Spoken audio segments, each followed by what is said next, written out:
नमस्कार, नगर संघर्ष न्यूजमध्ये आपल्या सर्वांचे स्वागत। मी सागर दुस्सल। दर्पणकार आचार्य बाळशास्त्री जांभेकर यांच्या जयंतीचे औचित्य साधून अहमदनगर प्रेस क्लबच्या वतीने वर्षभरामध्ये विविध पुरस्कार प्राप्त पत्रकारांचा संपादकांचा सत्कार आयोजित करण्यात आला होता। यावेळी संपादकीय मंडळीने अतिशय मोलाचे असे मार्गदर्शन नवीन पिढीला केले।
आजच्या कार्यक्रमाचे अध्यक्ष दैनिक सकाळच्या अहमदनगर आवृत्तीचे प्रमुख प्रकाश पाटील सर, व्यासपीठावर उपस्थित असलेले प्रमुख पाहुणे जिल्हा पोलीस अधीक्षक मनोज पाटील सर, जिल्हा माहिती अधिकारी रवींद्र ठाकूर, प्रेस फोटोग्राफर्स असोसिएशनचे अध्यक्ष दत्ताजी इंगळे, इलेक्ट्रॉनिक मीडिया असोसिएशनचे अध्यक्ष उमर सय्यद, सर्व सन्माननीय पत्रकार बंधू, आवृत्ती प्रमुख आणि मित्रांनो, कोरोनासारख्या महामारीच्या पार्श्वभूमीवर आपण खरं तर आज या ठिकाणी जमलेलो आहोत।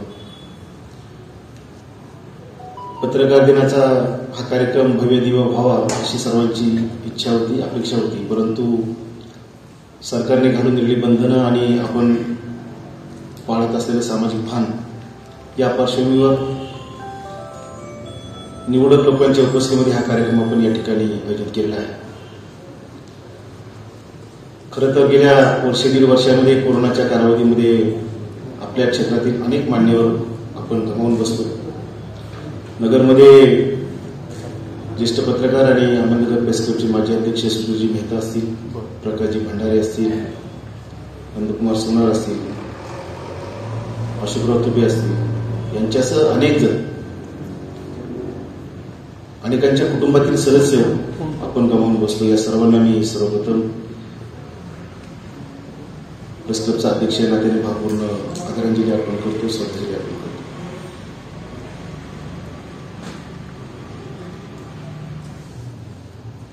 मोठ्या संकटातून आपण सर्वजण खरं तर जात आहोत आणि कोरोनामुळे अनेक गोष्टी आपल्याला शिकायला मिळाल्या। सर्वांची दुःख मांडत असताना आपली दुःख आपण मांडू शकलो नाही आणि मांडता येत नाही, ही वस्तुस्थिती आहे। अनेक आघात आपल्या कुटुंबातील सदस्यांना आपल्याला स्वतःला झाले, त्याच्या जोडीने अनेकांच्या नोकऱ्या गेल्या, कमी पगारावर काम करण्याची वेळ अनेक सदस्यांना आली, ही वस्तुस्थिती आहे। आणि हे सर्व करत असताना आपण आपलं सामाजिक जबाबदारी नक्कीच पार पडत आलो। डिजिटल मीडियाच्या क्रांतीमध्ये वृत्तपत्रांचं महत्व कमी झालंय का असाही प्रश्न अनेकदा उपस्थित केला जातो, परंतु नक्कीच वृत्तपत्रांचं महत्व हे आजही कमी झालेलं नाही, वस्तुस्थिती आहे। एकूणच या सर्व पार्श्वभूमीवर प्रवास करत असताना अनेक आव्हानं भविष्यात निश्चितपणे आपल्या सर्वांच्या समोर आहेत। ही आव्हानं पार पाडण्याची ताकद निश्चितपणे आपल्या सर्वांमध्ये येवो अशा प्रकारची मी अपेक्षा व्यक्त करतो। कोरोनाच्या या पार्श्वभूमीवर आपण आयोजित केलेल्या कार्यक्रमासाठी आपण सर्वजण उपस्थित राहिलात याबद्दल मी सर्वांचं आभार व्यक्त करतो। कार्यक्रमाच्या निमित्ताने सोशल डिस्टन्सिंग आणि सॅनिटायझर, मास्कचा वापर सर्वजण करणार आहातच, परंतु या पुढच्या काळात मोठं संकट येऊ घातलेलं आहे निसर्गाचं आणि त्या पार्श्वभूमीवर सरकारने अनेक बंधनं ही घालून दिलेली आहेत आणि म्हणून या पुढच्या काळात आपण सर्वांनी खबरदारी घ्यावी, काळजी घ्यावी, आपली स्वतःची, आपल्या कुटुंबाची। शेवटी व्यवसाय आणि नोकरी करत असताना आपलं कुटुंब आपण आपली आरोग्याची काळजी घेणं खूप महत्त्वाचं आहे. मला असं वाटतं आपण सर्वजण ती काळजी घ्या. गेल्या 2 वर्षांमध्ये प्रेस क्लबच्या वतीने पत्रकारांच्या आरोग्याची काळजी घेण्यासाठी विविध उपक्रम राबवले गेले. कोरोना कालावधीमध्ये वेगळी मदत कशी करता येईल अशा प्रकारचे उपक्रम राबवले गेले. कोरोना संसर्ग झालेल्या सदस्यांपासून तर कुटुंबियांपर्यंत अनेकांना आधार देण्याचं काम प्रेस क्लबच्या माध्यमातून केले. त्या सर्वांचा उहापोह करणार नाही, कारण आपण सर्वांना त्या गोष्टी माहिती आहेत. भास्कर वृत्तपत्र समूहासारख्या देशातल्या एका मोठ्या समूहानं राष्ट्रीय स्तरावर आपल्या कामाची दखल घेऊन माझा गौरव केला. हा गौरव मी काल स्वीकारला आणि आज प्रेस क्लबच्या वतीनं आज या ठिकाणी माझा सत्कार होतोय. ही जी शाबासकीची थाप आहे ती मला खूप मोलाची अशी वाटते आणि त्यामुळेच प्रेस क्लबचे आणि संयोजकांचे मी मनापासून आभार मानतो. हा जो पुरस्कार मिळाला हा खरं तर माझा एकट्याचा पुरस्कार आहे असं मी मानत नाही. सर्वप्रथम माझ्या दिव्य मराठीचे सर्व सहकारी या ठिकाणी दीपक कांबळे आहेत, अनिल हिवाळे आहेत, गणेश देशमाळे आहेत, महेश पटारे आहेत, बंडू पवार आहे, रामदास आहे, या सर्वांचं ते श्रेय आहे. आणि तेवढंच नाही, मला तर असं वाटतं की हा नगर शहरातल्या प्रत्येक पत्रकाराचा सत्कार आहे. या निमित्तानं अहमदनगरचं नाव देश पातळीवर गेलं, त्या ठिकाणी त्याची नोंद घेतली गेली. त्यामुळं मी केवळ माध्यम आणि निमित्त मात्र आहे. हा अहमदनगरमधल्या प्रत्येक संपादकाचा, प्रत्येक पत्रकाराचा हा गौरव आहे, सन्मान आहे असं मला आवर्जून सांगावं असं वाटतं. नगरमधली पत्रकारिता आपण पाहतो आहोत. गेल्या अनेक वर्षांपासून प्रेस क्लबच्या माध्यमातून आम्ही अनेक उपक्रम या ठिकाणी राबवले आणि गेल्या 1-2 वर्षापासून शिवाजी शिर्केंच्या नेतृत्वाखाली अतिशय उत्तम असं काम या ठिकाणी प्रेस क्लबच्या माध्यमातून होत आहे. नगर शहरालाच नव्हे तर जिल्ह्याला पत्रकारितेची एक मोठी परंपरा आहे. ऐतिहासिक परंपरा आहे, सामाजिक आहे, राजकीय आहे आणि या सर्व परंपरांना सांभाळून, या परंपरांचा अभ्यास करून या ठिकाणी जिल्ह्यामध्ये जो पत्रकार काम करतो तो राज्यातच नव्हे तर देश पातळीवर सुद्धा अतिशय उत्कृष्ट अशी पत्रकारिता करू शकतो असा आम्हा सर्वांना विश्वास आहे. एक काळ आम्ही पण बघितला, आमच्या उमेदीच्या काळामध्ये असे नगर जिल्ह्याच्या राजकारणाची अशी पद्धत होती की राज्यामध्ये किंवा देशामध्ये राजकारणामध्ये काही परिवर्तन जर होणार असेल तर त्याची चुणूक आम्हाला नगरमध्ये लागायची. इथे अनिल पाटील साहेब बसलेले आहेत, त्यांना याची चांगली कल्पना आहे. पण ते बाळासाहेब विखे असतील, शिवाजीराव नागोरे असतील, यशवंतराव गडाख असतील, भाऊसाहेब थोरात असतील, मारुतराव विखे पाटील असतील, या सर्वांच्या बोलण्यातून ज्या काही गोष्टी, जे काही मुद्दे आम्हाला कळायचे त्याच्यावरून अंदाज यायचा की भविष्यामध्ये राज्यात किंवा देश पातळीवर कोणत्या पद्धतीने बदल होण्याची शक्यता आहे. आणि मला असं वाटतं की आमच्यापैकी प्रत्येक या ठिकाणी उपस्थित प्रत्येक पत्रकारांनी यावर भाष्य केलेलं आहे, यावर वेळोवेळी लिहिलेलं आहे आणि पुढच्या 6 महिन्याच्या कालावधीमध्ये हे चित्र प्रत्यक्षामध्ये आलेलं आम्ही अनुभवलं देखील आहे. नगर जिल्ह्याला आंदोलनाची परंपरा आहे. अण्णा हजारेंचं सगळं आंदोलन जी सुरुवातीपासून झाली त्या आंदोलनाचे आम्ही सर्व साक्षीदार आहोत आणि त्याचाही आम्हाला आनंद आहे, अभिमान वाटतो की अण्णांसारख्या एका व्यक्तिमत्वाशी आम्हाला जवळून समरस होता आलं आणि त्यांना अनुभवता आलं. हाही अनुभव आम्ही त्या काळामध्ये घेतला. ज्याप्रमाणे समाजाच्या सर्वच क्षेत्रामध्ये परिवर्तन घडत आहे त्याच पद्धतीनं पत्रकारितेमध्ये सुद्धा परिवर्तनाची लाट आहे.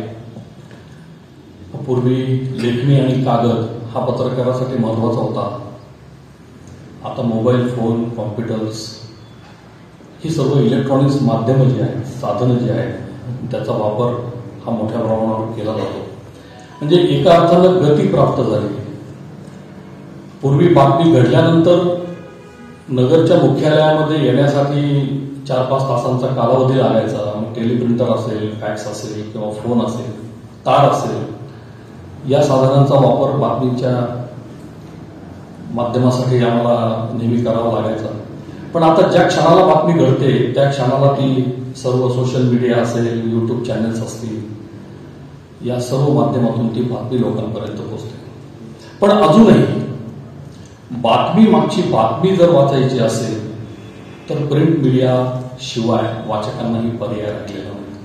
आणि म्हणून मला असं वाटतं की इथून पुढचा जो काळ आहे त्या पुढच्या काळामध्ये प्रिंट मीडियाचं महत्व हे काही कमी होणार नाहीये, ते उलट अधिकाधिक वाढणार आहे. आणि त्याच्यासाठी आपल्या सर्व पत्रकारांवर, संपादकांवर फार मोठी जबाबदारी आहे. त्यांना मी या निमित्ताने श्रद्धांजली अर्पण करतो. आणि पत्रकार संघाचे अध्यक्ष आणि विद्यमान कार्यकारिणी यांचं अभिनंदन करतो की कोविडच्या काळामध्ये आपल्या अहमदनगर प्रेस क्लबने, खरं तर पत्रकार हे नियम पाळणारेच असतात, आम्ही नियमासाठी आग्रही असतो आणि समाजाने नियम पाळावे यासाठीच खरी पत्रकारिता असते. नियम पाळले जातात की नाही हे पाहणं पत्रकाराचं काम असतं. कोरोनाचे सर्व नियम पाळून प्रेस क्लबने कार्यक्रम घेतले, त्याच्यामध्ये लसीकरण असेल, वेगवेगळ्या आरोग्य तपासण्या असतील, अशा सगळ्या ऍक्टिव्हिटीज प्रेस क्लबच्या कार्यकारिणीने यशस्वीपणे राबवल्या. त्याबद्दल मी सर्व पत्रकारांच्या वतीने या कार्यकारिणीला गत वर्षाच्या कामगिरीबद्दल धन्यवाद देतो आणि त्यांचे आभार व्यक्त करतो. आज आपण दर्पणकारांना अभिवादन केलं, पण यासोबतच आपण 2 गोष्टींची दखल आपल्या जिल्ह्यातील पत्रकारितेने सातत्याने घ्यायला हवी असं मला वाटतं. 1832 साली दर्पण सुरू झालं आणि त्याच्यानंतर 10 वर्षांनी नगरमधूनच ज्ञानोदय हे नियतकालिक सुरू झालं. ज्या ज्ञानोदयने ख्रिस्ती धर्मप्रसाराचं काम मोठ्या प्रमाणात केलं. जी काही ख्रिस्ती धर्मावरती टीका होत होती त्या टीकेला प्रत्युत्तर देण्याचं काम ज्ञानोदयने केलं आणि मराठी पत्रकारितेच्या इतिहासामध्ये ज्ञानोदयची पत्रकारिता ही दखलपात्र ठरली. हा म्हणजे 1832 आणि 1842 10 वर्षाच्या कालखंडानंतर नगरमध्ये इतका मोठा इतिहास निर्माण झाला आहे पत्रकारितेचा. त्याच्यानंतर 1910 मध्ये आपल्या नेवासा तालुक्यातील तरवडी जे गाव आहे तेथील मुकुंदराव पाटील जे सत्यशोधक पत्रकार होते, महात्मा फुलेंनी सत्यशोधक धर्म स्थापन केला, सत्यशोधक समाज स्थापन केला आणि सत्यशोधक मार्ग महात्मा फुलेंनी सांगितला. त्या मार्गावरती जात मुकुंदराव पाटील यांनी तरवडी या खेडेगावातनं 1910 साली दिनमित्र हे नियतकालिक चालवलं, जे 57 वर्ष चाललं आपल्या नगर जिल्ह्यात. तब्बल 57 वर्ष. म्हणजे कदाचित असं अनेक संशोधकांनी सांगितलं की मुकुंदराव पाटील हे भारतातील पहिले ग्रामीण पत्रकार असावे. पहिले ग्रामीण पत्रकार म्हणजे एखाद्या खेडेगावामध्ये एखादं नियतकालिक सुरू करायचं, त्याच खेडेगावामध्ये छापखाना सुरू करायचा आणि तेथून नियतकालिक चालवायचं, अशी भारतातील पत्रकारितेच्या इतिहासामध्ये दुर्मिळ घटना असावी असं अनेक संशोधकांनी नोंदवलेलं आहे. म्हणजे मुकुंदरावांनी तिथे शेतामध्ये छापखाना टाकला म्हणून त्यावेळच्या जिल्हाधिकाऱ्यांनी त्यांना नोटीस बजावली होती की तुम्ही शेत जमिनीचा वापर हा बिगर शेती करण्यासाठी केला आणि म्हणून त्यांच्यावरती खटला भरला गेला. त्या काळामध्ये मुकुंदराव पाटलांना बाबासाहेब आंबेडकर असतील, शाहू महाराज असतील यांची पत्र आली की तुम्हाला या खटल्यामध्ये काही मदत पाहिजे का. शाहू महाराजांनी त्यांना मदत सुद्धा पाठवली. बाबासाहेब आंबेडकरांनी त्यांना मदत करण्याची भूमिका घेतलेली. सांगायचा माझा उद्देश असा की इतका मोठा वारसा आपण दर्पणकाराचा अभिमान तर आपल्याला आहे, पण आपल्या जिल्ह्यातली ही जी काही दोन स्मृतीस्थळं आहेत, एक ज्ञानोदय आहे आणि दिनमित्र जे तरवडीवरून प्रकाशित झालं, या दोन्ही गोष्टींचं उल्लेख, या दोन्ही गोष्टींचं स्मरण आपण पत्रकार दिनाला आपण आवर्जून केलं पाहिजे. खरं तर माझी नम्र अशी म्हणजे अपेक्षा आहे आपल्या सगळ्या पत्रकारांकडनं किंवा आपण सगळ्यांनी मिळून हे काम करायला हवं. प्रकाश पाटील साहेब इथे आहेत, मुद्दामून त्यांना या समारंभाचा अध्यक्ष केले. त्यांनी पुण्याचा पत्रकार संघ बघितलाय, पुण्याचा प्रेस क्लब बघितलाय आणि नगरचा प्रेस क्लब बघितलाय.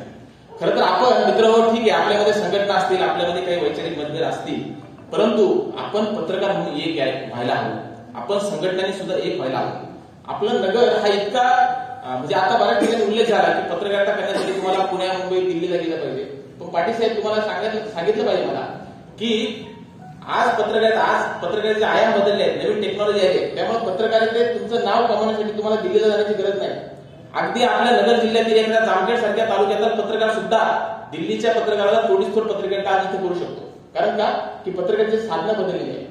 पूर्वी एखादी बातमी वर्तमानपत्राच्या कचेरीत पोहोचवण्यासाठी 2-2 दिवस टपालाचा प्रवास करायला लागायचा. आज एका मिनिटामध्ये नगर जिल्ह्यात काय घडलं हे अगदी दिल्लीत पोहोचते, अमेरिकेत पोहोचते. त्यामुळे आज पत्रकारिता ही फक्त पुणे, दिल्ली, मोठमोठ्या शहरातून भरेल असे दिवस नाही. पत्रकारिता ही आता खेड्यातून सुद्धा भरेल, कारण त्या भिंती आता गळून पडलेल्या आहेत. म्हणून मला असं वाटतं की आता पत्रकार संघटनाचं काम आहे. खरं तर मगाशी शिवाजीरावांनी चांगला उल्लेख केला की कोविडच्या काळामध्ये अनेकांच्या नोकऱ्या गेल्या, अनेक आवृत्त्या बंद झाल्या. नोकऱ्या गेल्या तर सरकार आपल्या पाठीशी उभं राहिलं नाही. पत्रकार जेव्हा अडचणीत असेल तेव्हा करायची संस्था पण त्याच्या पाठीशी उभ्या नसतात. पत्रकाराची नोकरी केली जाईल याची काही आपल्याला शाश्वती नसते. त्यामुळे अशा वेळेस आपण पत्रकार म्हणून आपण एकत्र यायला हवं आणि आपण आपल्या हक्काचं संरक्षण करण्यासाठी आपण स्वतः एक व्हायला हवं. म्हणून आपल्या नगर शहरामध्ये पत्रकार भवन होणं ही अत्यंत गरज आहे. खरं तर एक पत्रकार भवनचं काम सुरू आहे, पण अर्धवट पडले अनेक दिवसापासून. तर या निमित्तानं, या कार्यक्रमाच्या निमित्तानं मी सर्वांना आवाहन करतो की आपण सगळेजण एक होऊया. आणि इतका मोठा वारसा आहे, दिनमित्रकारांचा वारसा आहे, ज्ञानोदयचा वारसा आहे. आपण अनेक लोकांकडे गेलो, महाराष्ट्रातील लोक या दोन ही जी दोन मोठी स्मारकं आहेत, म्हणजे ज्यांचं स्मरण करायला हवं, या नावाने आपल्याला कितीतरी लोक देणगी देण्यासाठी पुढे येतील. आणि आपण या सगळ्या पत्रकारांचं स्मरण करून जर नगरमध्ये पत्रकार भवन जर उभारलं तर आपल्याला एक हक्काची वास्तू होईल. उदागे साहेब आपल्याला हे कार्यालय देतात, ही चांगली गोष्ट आहे, ते आपले मित्र आहे. पण आपल्या पत्रकार भवन मध्ये सुद्धा आपण पत्रकार दिनाचा कार्यक्रम साजरा करू शकतो. आणि मला असं वाटतं की पुढच्या वर्षीपासून आपल्या भवन मध्ये हा कार्यक्रम साजरा व्हायला हवा. त्या दृष्टीने आपण सर्वांनी एकत्र यायला हवं, असं या निमित्ताने मी आपल्याला आवाहन करतो. खरं तर म्हणजे आपटे असतील, आचार्य गुंदेजा असतील, समाजाचे काने असतील, अगदी आपल्या सारोमतचे वसंतराव देशमुख असतील, ग्रामीण भागात त्यांनी सारोमत सारखं फुलफ्लेज दैनिक त्या काळी चालवले, सोपी गोष्ट नव्हती, आणि एस्टॅब्लिश केलं. या सगळ्या लोकांचं स्मरण आपण या पत्रकार भवनच्या माध्यमातून करू शकतो. इथे उर्दू पत्रकारांचा वारसा आहे, उर्दू पत्रकार सुद्धा इथे आहे. या सगळ्या गोष्टी आपण जतन करायला हव्या. त्यामुळे मी आवाहन करतो. खरं तर आता माझे मित्र आनंदजी पण बोलले, पत्रकारिते समोर जी काही आव्हानं आहेत त्या आव्हानांचा आपण विचार केला पाहिजे. खरं तर अनेक जण टीका करतात आज की पत्रकार हे सरपटणारे प्राणी झाले. सरपटणारे प्राणी याचा अर्थ असा की आपल्याला भूमिकाच राहिला नाही, आपल्याला कणा राहिला नाही. आणि जे लोक कणा बाळगून पत्रकारिता करत होते त्यांना कण्यासह उठून टाकण्याचं काम गेल्या काही दिवसांमध्ये झालं, हे सुद्धा आपण पाहतोय. म्हणजे कण्यासह लोक उठून टाकायचे किंवा पत्रकारांना भूमिकाच घेऊ द्यायची नाही. आपल्यावरती अनेक बंधन आहेत, आपल्यावरती जाहिरातदारांचं बंधन आहे, संपादकांवरती. मगाशी आम्ही पाटील साहेबांनी बोलत होतो की संपादक कमी आणि मार्केटिंगमध्ये आम्ही जास्त झालो, संपादकांवरती मार्केटिंग डिपार्टमेंट हवी झालं आहे. मित्र, हे सगळं होत राहील, परंतु मला असं वाटतं की हे सगळं होत असताना तरी आपण आपला कणा शाबूत ठेवण्याचं काम हे आपल्याला करावंच लागेल. माझा एक वेगळा अनुभव सांगतो की ज्या निमित्त तुम्ही माझा गौरव केला की बाबा दळवी जो पुरस्कार मला शोध पत्रकारितेसाठी दिला गेला, मी मोठा देवीचं प्रकरण काढलं होतं. पाटील साहेबांना सुद्धा माहिती आहे, 3-4 वर्ष त्याच्याबद्दल लोडलो की मंदिरामध्ये सोनं पुण्याचं प्रकरण झालं, त्याच्याबद्दल 3 खटले माझ्यासह लोकमतच्या व्यवस्थापनामध्ये दाखल झाले. मी मुद्दामून सांगतो हे यासाठी की आपण म्हणतो की पत्रकारांमध्ये दबाव असतो आणि म्हणून आम्हाला लिहिता येत नाही, असं आपण बऱ्याचदा सबब सांगतो. माझा अनुभव वेगळा आहे. मी जेव्हा हे प्रकरण लिहिलं आणि लोकमतवरती खटले भरले गेले, त्यानंतर माझ्या व्यवस्थापनाने मला ते लिहिण्यासाठी आजपर्यंत कधीही रोखलेलं नाही, कधी रोखलेलं नाही.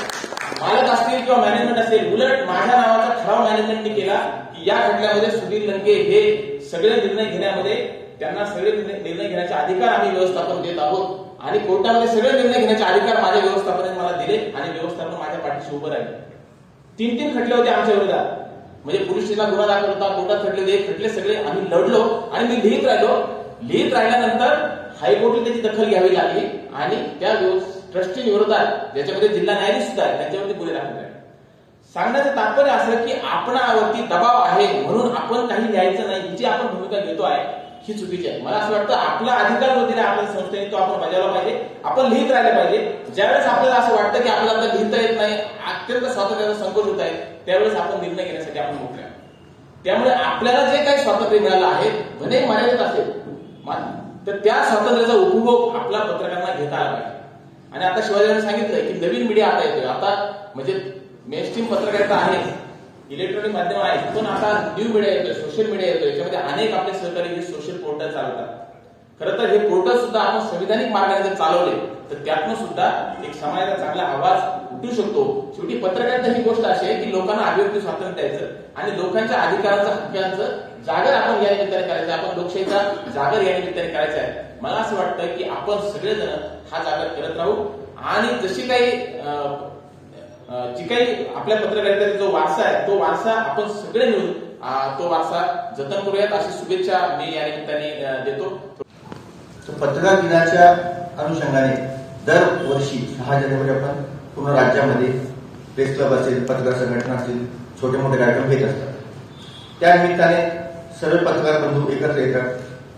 एकत्र आल्यावर त्यांच्या विचारांची देवाणघेवाण होत असते आणि यातूनच एक चांगला विश्वास दुनियामध्ये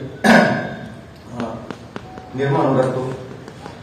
महत्वाचं म्हणजे राज्य शासनातर्फे पत्रकारांसाठी बऱ्याचशा योजना आहेत, त्याचा बरेचसे लोक लाभ घेतात आणि आम्ही सुद्धा त्या योजनेसाठी प्रत्येक पत्रकाराला सांगतो की या योजनेपासून तुम्हाला हा लाभ मिळेल, तो लाभ मिळेल.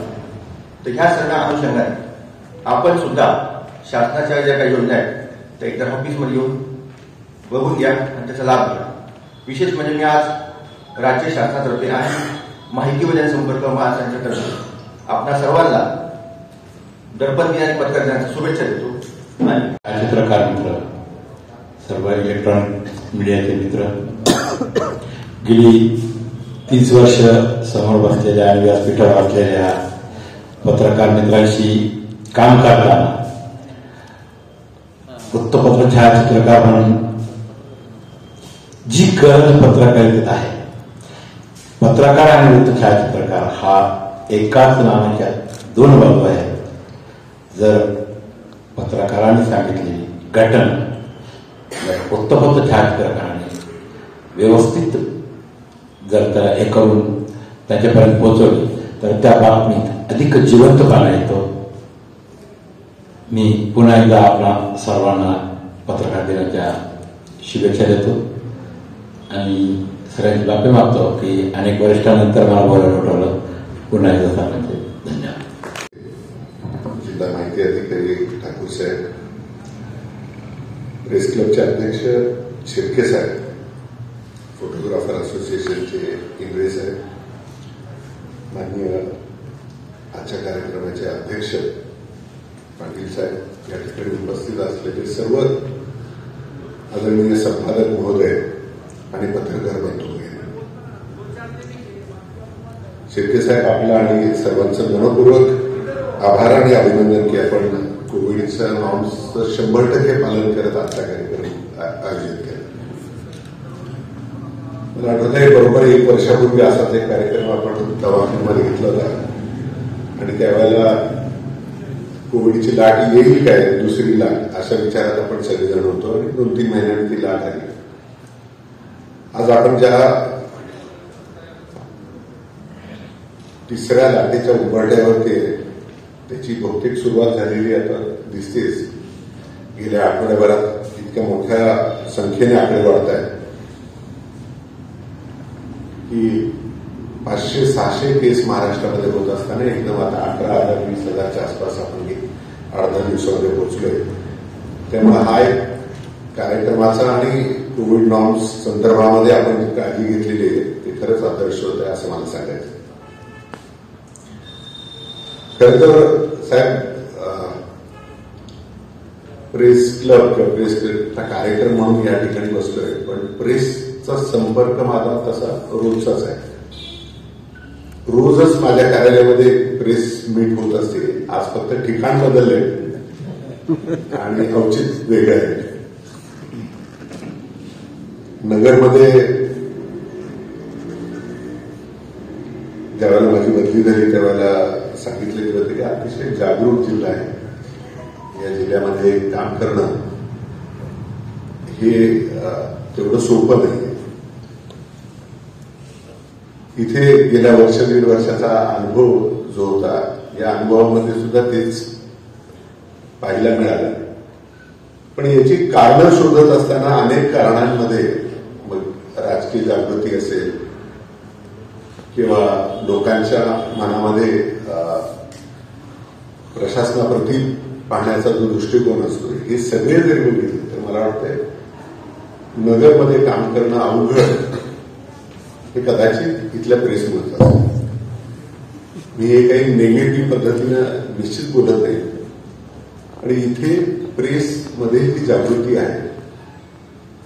प्रेसचा काम करण्याचा जो दृष्टिकोन आहे, जे बरोबर आहे ते बरोबर आहे, पण जे चूक आहे ते चूक आहे हे सांगण्याची जी दमक आणि ज्याला म्हणतो, मी असं म्हणतो की बऱ्याच वेळेला निगेटिव्ह काम माणूस यावेळेला करतो, कारण प्रत्येक असं शिकवण असते आपल्याला की निगेटिव्ह काम करू नये, वाईट काम करू नये. पण प्रेस आणि पोलीस आपल्याला निगेटिव्ह काम करणं म्हणजे खरं तर ते पावित्र्य आहे असं मला वाटतं. म्हणजे पोलीस अधीक्षकांनी जर ठरवलं की गुन्हेगारांवरती कारवाई करायची नाही, पोलीस कर्मचारी अधिकारी चुकले तरी त्यांचं कौतुक करायचं, तर मग पोलीस डिपार्टमेंट वेगळ्या पद्धतीने काम करायला लागेल. आणि समाजामध्ये जे चांगलं होतं त्याचं कौतुक निश्चितच केलं पाहिजे, परंतु जे चुकतंय ते चुकतंय म्हणून सांगणं आणि त्याच्याविरुद्ध भूमिका मांडणं आणि त्याच्यावरती लिखाण करणं आणि त्याच्यावरती आवाज उठवणं, हा जो निगेटिव्ह काम करण्याचा जो तयारी किंवा जी धमक पत्रकारितेतून दाखवायला पाहिजे ती निश्चितच नगर जिल्ह्यामध्ये दिसून येते.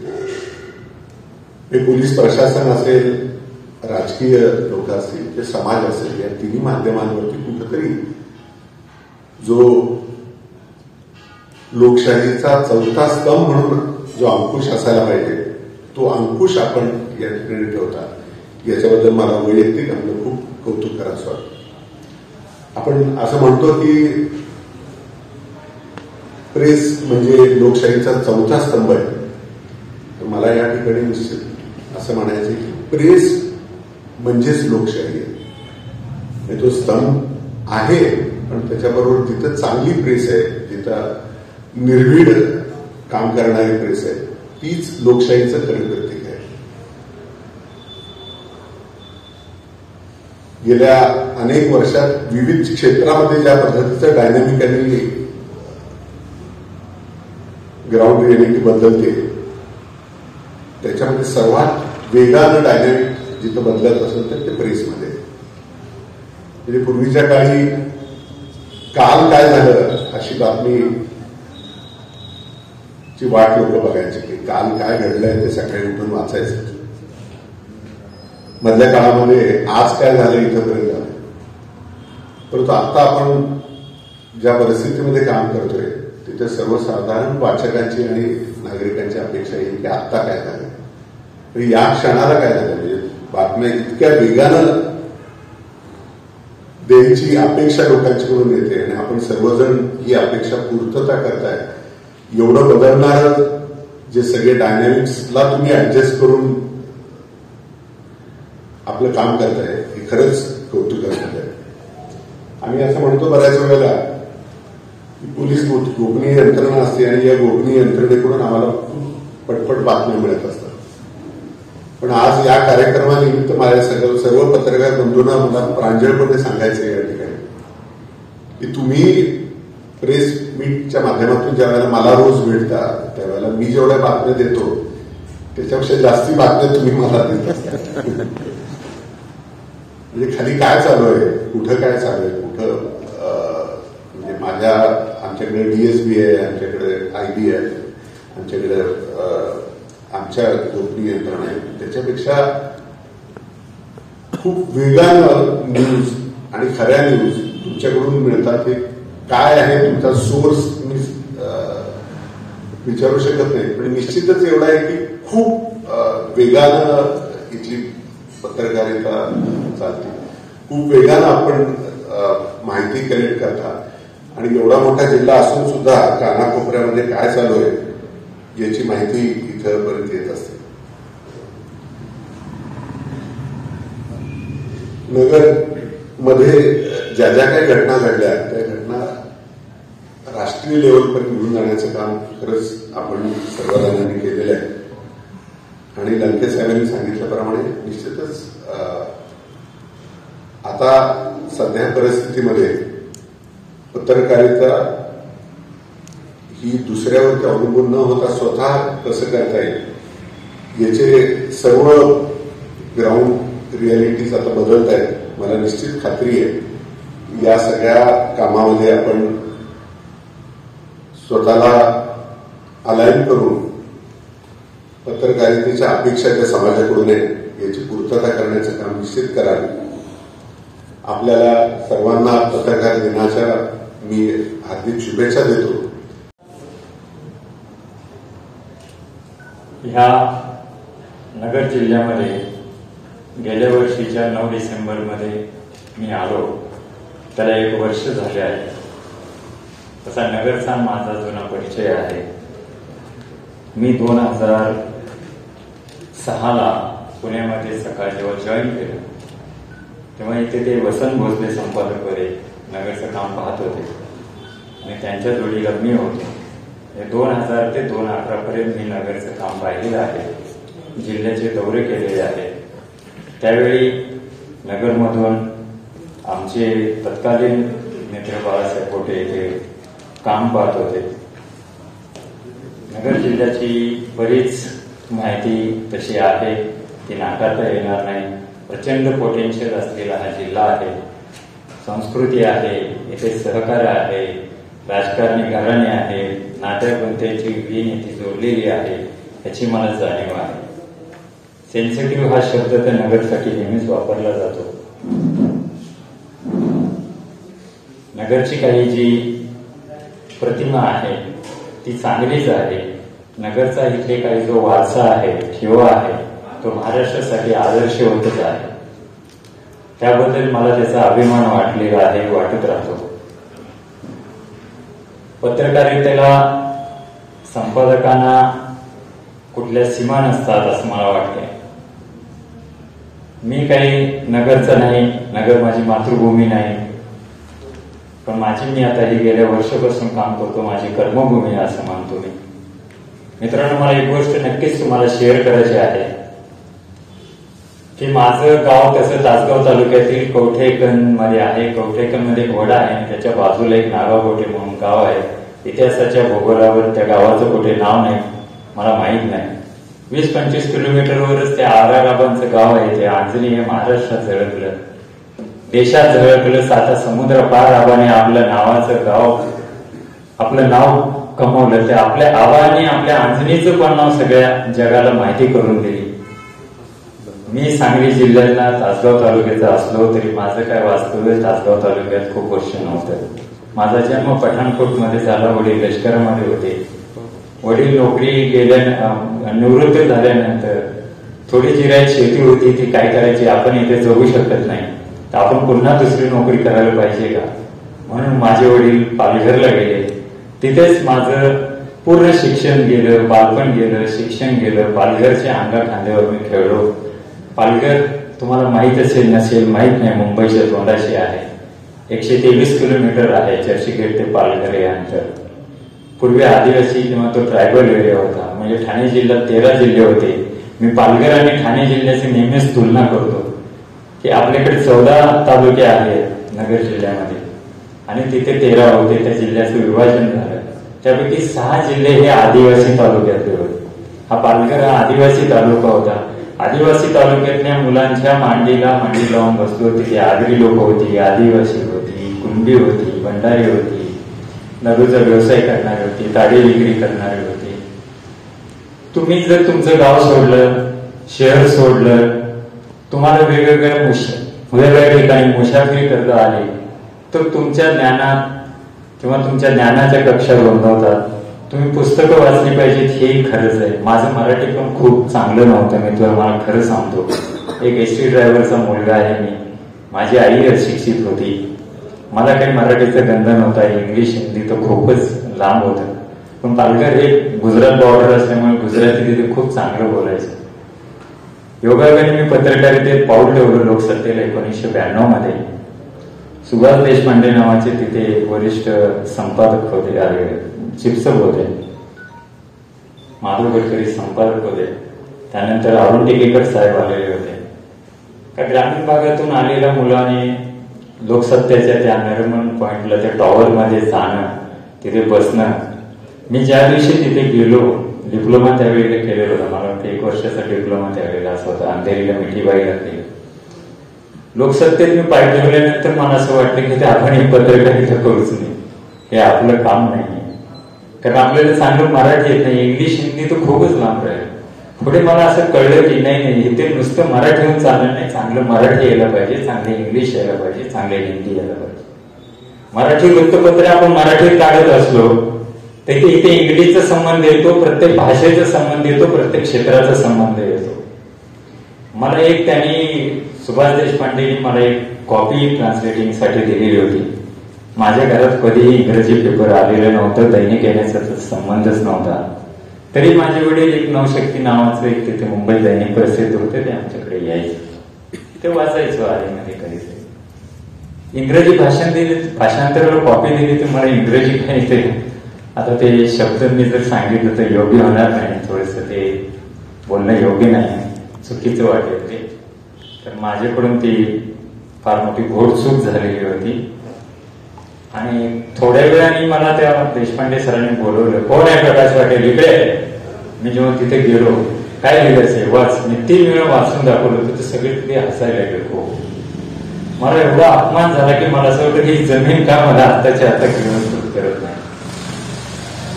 पण आपली एसटीतच पुन्हा लागलेलं बरं काय असं मला वाटतं. आणि जर बोलून म्हणाले विक्षिप्त, प्रचंड विक्षिप्त पत्रकारितेत लोक होते. लंकेसाहेब तुम्हाला माहित असेल, शिकण्या त्यांनी शिकवणं प्रचंड विक्षिप्त होते लोक.